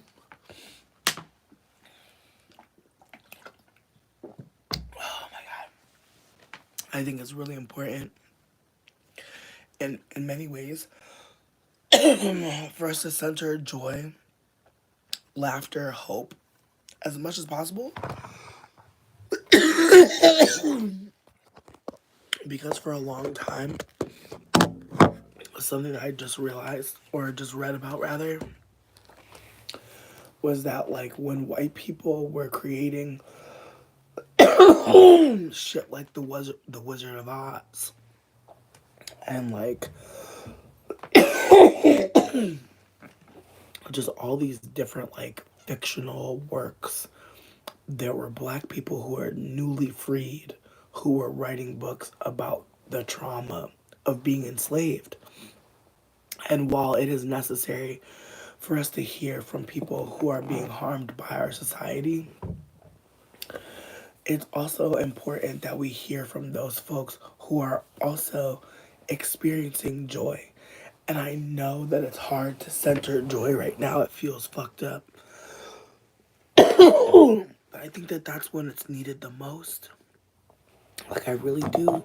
Like as much as like we are hearing about the the the undoing of the ceasefire, a bunch of fucking people on the left signing the 888 bill. There's things to be sad about and fucked up about, do not get me wrong. But if y'all are able to laugh, I fucking hope you indulge. I hope you laugh so hard. I hope you read that book that brings you joy from your childhood again and again and again. I hope you play with, your friends. I hope you play online. I hope you play in the street like you're 10, like you're 12. I hope you fly a fucking kite. I hope that you remember, like, part of being human is not the suffering. It's not. There's so much out here to be joyous about. There's dance, there's music, there's food, there is culture, there is joy, there is literature, there's poetry. There's so much out here. And it's been really fucking hard to remember that, like, we deserve joy. Like, we deserve to laugh. We deserve to have times that are fun. And I know it seems like we shouldn't be. And again, it's fucking not true. It's not true. Like, we always deserve to laugh. We always deserve joy. We always deserve fun, pleasure. These are things that we just fucking deserve. And we don't have to qualify to get these things or to be able to have these things or utilize these aspects of life. Like, it's just not on us to always be toiling. And it's something that I have to remember myself, because I think a lot of times, like, going through trauma, going through all the shit that I've been through, it's hard to, like, be wanting to laugh. I feel kind of like I need to focus on other things, and it's really fucked up. Because, like, what kind of life are we living if we shouldn't focus on laughter? Like, what kind of life are we experiencing if, like, joy is, like, behind us, never what's to come? And so I hope if you're able to, you plan a little bit of joy for yourself tomorrow. I hope that you just do something that it'll only make you smile. Fuck everybody else. It don't matter. Like, please. Just focus on making yourself giggle. Anything. Any fucking thing. And I'm gonna say it again. Because I know it's so easy for us to spend our damn day scrolling and being stressed. Yes. And again, I'm not saying anybody wants to be stressed out. I'm not saying that anybody wants to be stressed. I'm just saying, like, it be feeling like that's what we're supposed to feel, right? We're not. We're actually not here for that at all. But in the pursuit of figuring out why the fuck you're here, I'm here, we're all here, I really hope that you take some off the beaten trail ass moments and just enjoy whatever the fuck is feeling good And if it's like laying down and reading like a snarky Reddit, me too, bitch. Like, just find something that brings you big laughter, bitch, because fuck. I really think that's the only way we're making it out. So, not even out. It's the only way we're making it through is if we find ways to collectively laugh and heal and just have like fucking silly ass, fun ass times. Because 2023 has been one of the most fucking distressing years of my life. And I'm so glad I can laugh about that shit right now. Because I wasn't laughing all year, bitch. Like, I mean, I was, but not like I'm about to. I'm closing this bitch out, giggling like fuck. Also, bitch, there's a new moon in Cancer on my birthday. Bitch, I'm really excited about that new moon. I'm even more excited that it's on my birthday, bitch. I just feel like, yo, I need that. Like, that's my outro. I'm really hoping, like, I've been trying to manifest. I've been trying to call it to me. I'm like, baby, I want to be in a spa on my birthday. I claim it. I'm claiming it. I'm naming it. I want to be in a hot tub on my birthday, sweetie. And I want to be with my bestie. Like, I just want my bestie in a hot tub and some Casamigos. That's it. Bitch, and some Jamaican beef patties. I got a long list. Let me not, bitch, because honestly, I'm thinking big, bitch. I'm thinking big. Thinking big, bitch. Anyways, but yeah, thank you for listening to my raspy ass voice for the last 111 minutes. That's funny. Just thank y'all, like for real. Y'all don't even know. Y'all be helping a bitch, cause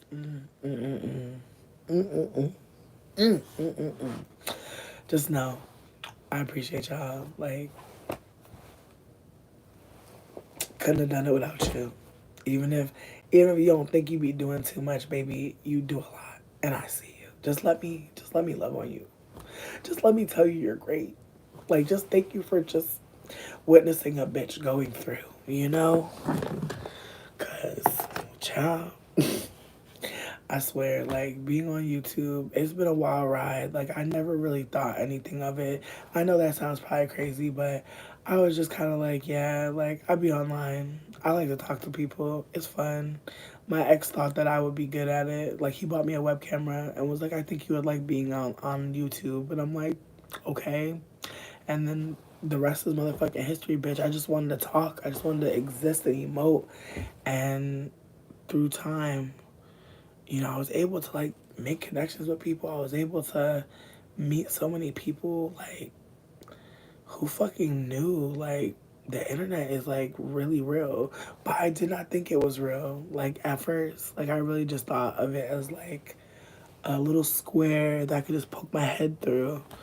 And now it's like, yo, like if somebody would have told me the internet was like the fucking town square of Earth, like, bitch, kind of wild indeed. But we're here, are we not? Um, but yeah. Anyways, I appreciate y'all. Moving forward, though, I do want to be like shouting more people out. Like, there's so many people that I watch, so many cool people. Like, the internet is full of like the most amazing brains. Like, yo. But I'm gonna make a list of my favorite TikToks. Like, I really have a plan to like get a TV and be like Exhibit A, this bad bitch. Because I really want y'all to just, I don't know, like be able to tap into cool people online. Like, I feel like I'm sure y'all have cool people that y'all fuck with that y'all could drop for me. You know, I'm always open to new faves. But yeah, there's so many people.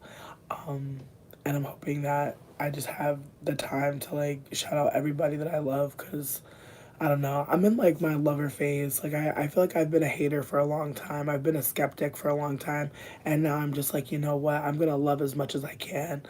I know I sound like a bitch that's like I know I sound like I'm like at the end of the movie, like actually bitch, I'm gonna be different now. But it's like I don't know. I genuinely feel like being homeless this most recent time has just been like so fucking insane. Like, just so insane that it's like, yeah, I'm gonna just choose to laugh and be a pleasant bitch on earth. Because it's too much. And like I think like I thought I might be a villain, but I think it was just being raised by a narcissist. Isn't that distressing? When you're like, I think I'm a villain. Like I think I'm an Ursula character. Turns out you just have a narc mom. Underwhelming. Not gonna lie. Like I kinda thought like I might have always been the bad one. Turns out emotionally dysregulated. So boring. But now that I know that I'm not a fucking villain and that I'm not like evil to my core, like you may think you are because emotionally unavailable parent, it just starts to become very clear that like, you know, there's some choices we have to make, and one of them is I'm not about to be fucking stressed the fuck out no more. And I know that sounds fake, but like a lot of the stress that I have is like worry about what's gonna happen, and real talk, like I don't know, neither do you. So why be mad? Why be stressed? Like we're gonna all make choices, and then when we sit in it, then we get to decide, do we want to keep on going? And that's where I'm at. Like I'm so present, I can't even be bothered to be scared because it's like I ain't scared right now because I know what I'm doing, and I'm gonna know when it's time. I know that probably sounds fucking wild, but it's true. Like I'm just like radical optimism. Like we're gonna win, bitch. We're gonna figure this rent shit out. The landlords, they can't really like. What are they gonna do, bitch? They don't really work. Some of them might, but come on, they can't beat our. They can't beat all of our asses. They can't take us all to jail. We can't all be evicted, can we? That's where I'm at. We can't all get kicked out, right? I don't know. As I said, I feel like things are shifting in a good way, but I know it don't seem like it right now, but that's okay. That's really okay. It like just embrace that you don't fucking know. Just embrace it. It feels good. It's kind of scary, but it's still kind of like who fucking knows. Could be good. That's my favorite thing. It could be good. Honestly, when I got houseless, you think I was thinking it could be good that I was houseless? No, no. I was worried about what was gonna happen next. What's happening next? I'm still homeless. Imagine if I was stressed this whole time that I've been homeless about what's gonna happen next. That'd be crazy. It'd be valid, but it would be a lot on my nervous system. By embracing that, it's probably gonna be good. Whatever happens next keeps me open minded. At least that's how I see it. But yeah, it's and I hope it doesn't make it seem like I'm making light of being houseless or housing insecure. Like it's not that vibe, but I think that there's a difference when like you have support and you have access to a future. It seems. I think like a month ago I was just like more so like delusional. I was very delusional a month ago, and now I just feel like I'm very much like, hope it works out. Very much. Anyways, I said I was gonna leave and then I lied. I'm not lying anymore. I'm really leaving. Have a good night. Thanks for hanging out with me. Um, I feel like I told y'all, I haven't been smoking, and I feel like when I did smoke, I got like really high. That's why I'm like, but it was fun being here. It was really, really, really, really, really fun, and I like haven't had like a lot of like socialization recently. I don't think anyone really has a lot of socialization these days. It's been very hard.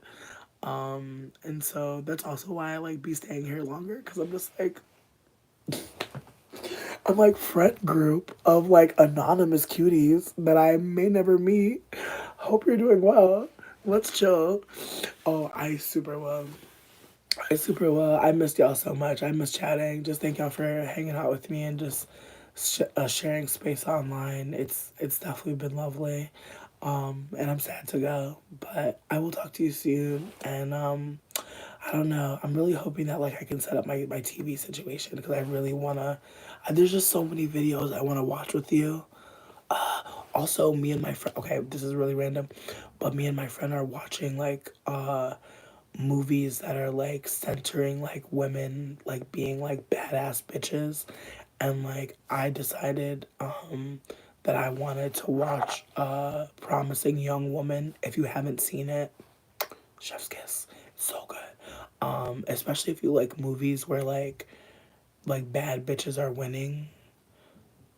Maybe not throughout the entire thing, but like at some point bad bitches are winning. But also bad bitches are thinking critically about male violence. And my friend offered this movie called I Care a Lot, and it's about like a nurse. Seemingly, they didn't spoil it, but I'm excited to have it. I appreciate you as well. But yeah, no, if anybody wanted to like do like a movie night or something, I feel like that could be cute. Or maybe we could like rewatch Bad Girls Club and just like talk about what we really think was going on, you know? Because that's one thing I really love is like watching shows from like early 2000s and being like, what was really happening here? Because there's so much new information emotionally and like dynamic wise, like, and I swear I'm leaving after this point. I've been watching the Kardashians, please do not judge me, but like one thing that I'm noticing is like this is like TV for narcissistic families and like for people who are like abused by narcs. Like I'm being so genuine, like I feel like their family system is like fascinating, but only because like I was raised by a narcissist, and you can see very clearly in narcissistic family systems like how like there's favorites and then there's children that people clearly don't love that much, and like it makes me sad watching it now. Like when I used to watch it before, it was more like hilarious to me more than anything. It's still hilarious now and sad. Like hilarious, sad. Before it was like hilarious and like slightly kind of interesting, but now it's just like I'm laughing, but I'm also like, because again, if you've been raised by narcs, you know what you're seeing. You're seeing the devaluing. You're seeing Chloe being the mom and the motherfucking scapegoat. Bitch, I personally feel like Courtney is getting like her main character moment, and I love it for her, but I'm also disgusted. Like they need to go raise them damn babies. And the fact that they talking about they're not complete with a new baby. You and Travis need to sit down. Y'all got 15 kids. Like that was so toxic. So toxic work. Tell all book. Honestly, I wish Rob would get it together and just write a book talking about, like behind the scenes of Arthur George. You know what I mean? Let them know what was really happening when you was doing the sock shit. Cause don't know why they just come out with a sock line. There was more there. Dig in. But yeah, I just think that Femi, not your family. I'm sorry to hear that. Genuinely. Genuinely. But no, you watch the Kardashians, you'd be like, damn, Chloe, I would have been moved away. If I was Chloe, I would have been moved, child. And then I'm hearing that Kim has been fucking on Tristan.